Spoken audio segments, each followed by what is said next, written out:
Hello, kids. What are you doing? Hello, Mr. Peanut. We are trying to write some spellings, but we are confused. And what's that confusion? We want to write catch and bench, but we don't know how to write the ch sound. Oh, don't worry. It's not a problem. Let me introduce you to the ch sound. Come with me. Hello, everyone. Dear Chet, these kids have some confusion in writing the ch sound in words. Could you help them?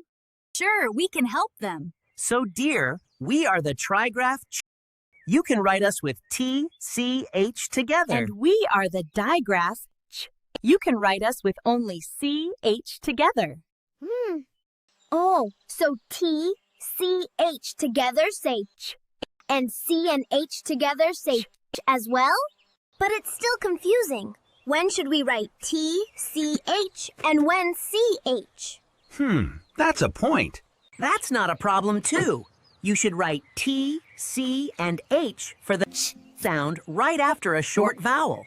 And you can write C, H for the ch sound after any other vowels and consonants.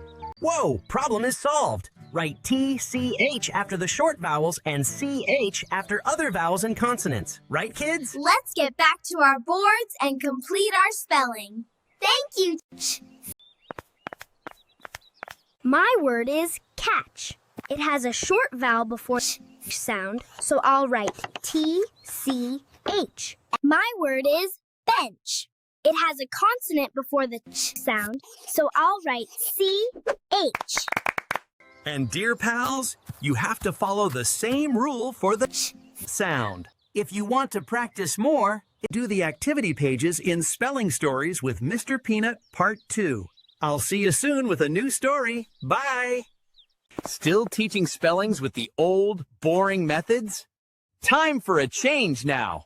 Let's not teach kids spelling, but tell them stories to remember the rules with the help of Spelling Stories with Mr. Peanut. Order your set today to give your children the best they deserve.